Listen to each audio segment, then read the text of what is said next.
Good morning. তো আজি মই আছোঁ এতিয়া বৰ্তমান গোৱালপাৰাত এটা লগৰ এজনৰ গাঁৱত, বুন্দাবাৰী নেকি এখন গাঁৱত।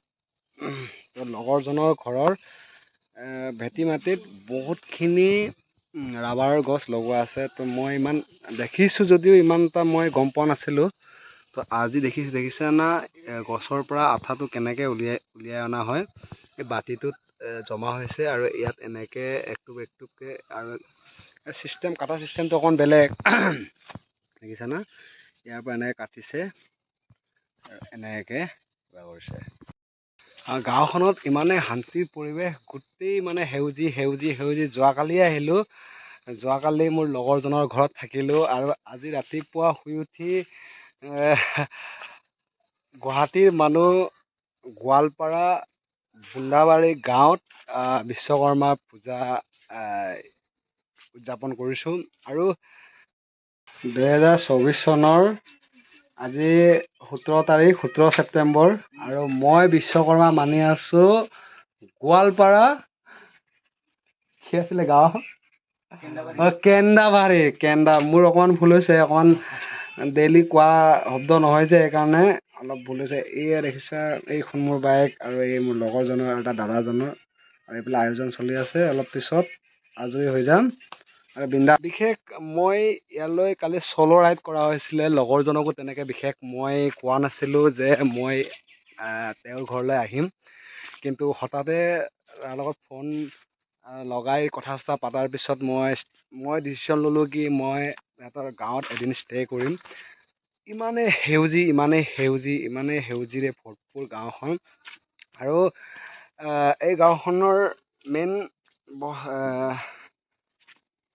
মেঘালয়ৰ লগত ধুনীয়া এটা সম্পৰ্ক আছে, মিলা প্ৰীতিৰ সম্পৰ্কটো মেঘালয় আৰু গোৱালপাৰা এই গাঁওখনৰ লগত মাজত 217 নং নেশ্যনেল হাইৱে ডাইৰেক্ট তুৰালৈ যায়, মেঘালয় তুৰালৈ।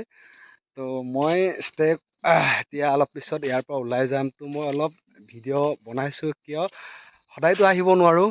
তো চাগে লগৰজন মোৰ সহকৰ্মী আছিলে, আৰু সহকৰ্মী হোৱাৰ পিছত তেখেতে কাম এৰাৰ পিছত নিজৰ গাঁৱতে কিবাকিবি কাম কৰিছে। তো আৰু মই এতিয়া ৰাবাৰ গছটোৰ বিষয়ে অলপ থুলমূলকৈ গম পাইছোঁ। এতিয়া মই ৰাবাৰ গছৰ পৰা ওলোৱা আঠা কেনেকৈ মেচিনত দি মেলি কিবা কৰে, ঘৰত সিহঁতে বনাই থৈছে, সেইটো অলপ দেখুৱাম। কি সুন্দৰভাৱে আঠাটো আহি আছে, ইয়াৰ পৰা আহি আছে, দেখিছেনে? আৰু এইটো সদায় ইয়াৰ পৰা প্ৰথম কাটি আহিছে আৰু মিহিকৈ কটা গৈছে। কাটি লাহে এফালকৈ তললৈ কাটি গৈ আছে। এইবোৰ মানে মেইন ছালটো হয়, ভিতৰলৈ নাকাটে, ছালটোতে গোটেই আঠাটো থাকে। এইটো কাটি এই বাতিটোত জমা হয়, আৰু এই বাতিটোত জমা হোৱাৰ লগে লগে আকৌ বেলেগকৈ ষ্ট'ৰেজ কৰে। তো এনেকৈ ৰাবাৰ উৎপত্তি হয়। তো ইয়াৰ উৎপত্তি হোৱাৰ পিছত মেইন ফাইনেল প্ৰডাক্টটোত যাৰ পৰা ডিষ্ট্ৰিবিউট কৰে, মানে চেলিং হয়, সেইটো মই অলপ দেখুৱাম। আৰু এইটো ফাইনেল প্ৰডাক্টটো হৈছে এইটো মানে কি মেচিনত দিয়াৰ পিছত এইটো পৰ্যায়ত আহি যায়। এতিয়া পূৰা ভালকৈ দেখাব পৰা নাই। এনেকৈ ইয়াক আকৌ ৰ'দত শুকোৱা যাব, শুকাই মেলি ইয়াৰ কালাৰটো অকণমান চেঞ্জ হ'ব। সেই চেঞ্জ হোৱাটো মই এক পিচ দেখুৱাই দিম কেনেকৈ, তাৰপিছতেহে মানে মাৰ্কেটলৈ যায়। তো এক পিচ মই আপোনালোকক দেখুৱাম আৰু চাবচোন কেনেকুৱা। মোৰো প্ৰথম অভিজ্ঞতা যে মই ৰাবাৰ গছ তেনেকৈ শুনিছোঁ, বিশেষ এতিয়া মই নিজে আহি চাইছোঁ বা কেনেকৈ উৎপত্তি হয়। কালি লগৰজনৰ লগতো কিছুমান ডিছকাছ কৰিলোঁ। তো ইয়াত বিশেষ মানুহৰ জীৱিকাৰ পথ হিচাপে কিছুমানে বাছি লয়। বহুত মানুহে লগৰজনৰ ঘৰত চাগে 100 জোপাৰো অধিক ৰাবাৰ গছ আছে। এতিয়া বিশেষ গুটিটো দেখুৱাব নোৱাৰিম, কাৰণ ৰাবাৰ গছটো ডাঙৰ হোৱাৰ পিছত 10-15 ফুট দূৰত্বে ৰোৱা হয়। এতিয়া মই ডাইৰেক্ট ইয়াৰ ছেকেণ্ড যিটো ফাইনেল বজাৰলৈ যোৱা যিটো প্ৰডাক্ট, সেইটো দেখুৱাম। এয়া হৈছে যিটো মই বগা কালাৰ দেখুৱাইছিলোঁ, শুকোৱাৰ পিছত এইটো কালাৰ হৈ যায়। এইটো কালাৰৰ পৰাহে মাৰ্কেটলৈ যায়, আৰু ছিজন ৱাইজত দাম আপছ এণ্ড ডাউন হৈ থাকে। লাষ্ট লয়েষ্ট আৰু 170 180 যায়। যদি বেছি ছিজন ভাল হৈ থাকে বা মাৰ্কেট ভাল হৈ থাকে তেতিয়াহ'লে 250 বা কিবা আৰু ৱেট আছে। এনেকুৱা নহয় 2খন 3খনতে চাগে 1 কিলো পাৰ হৈ যায়। আৰু পাৰ পিচ গছত ডেইলি ৱাইজত 1 পোৱা বা 300 গ্ৰাম তেনেকৈ ডেইলি হয়। মই জীৱনত চ'ল' ৰাইড সেইকাৰণে কৰোঁ যাতে অসমৰ বিশেষ বিশেষ ঠাইবোৰত বিশেষ যেনেকৈ মানুহবোৰে জীৱিকা বা জীৱনটো চলাই আছে সেইবোৰ মই অলপ জানিব বিচাৰোঁ। সেইকাৰণে মই গাঁৱলৈ আহোঁ। মই যোৱাকালি ক'ৰবালৈ যাব লাগিছিলে মেইন গোৱালপাৰা টাউনলৈ যাব লাগিছিলে, কিন্তু এতিয়া মই ইয়াৰ পৰা ওলাই গোৱালপাৰা টাউনলৈ যাম।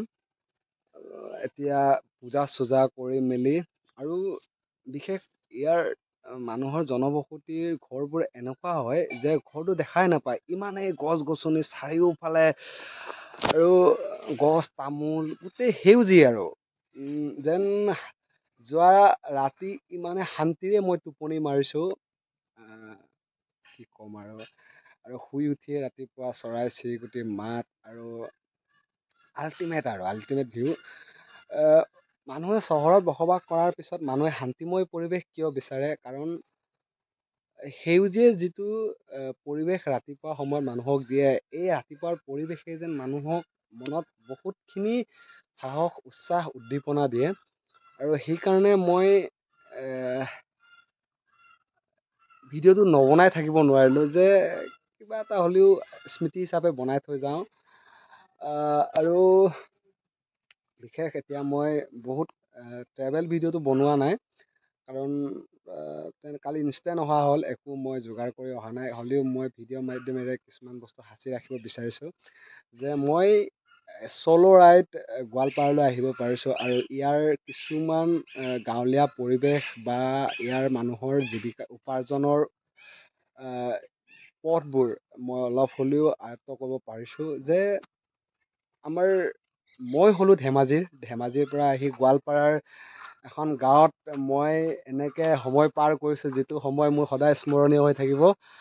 আৰু কি ক'ম, এয়াই তো হেপী বিশ্বকৰ্মা সকলোকে। বিশ্বকৰ্মা পূজা এবাৰ মই গোৱালপাৰাত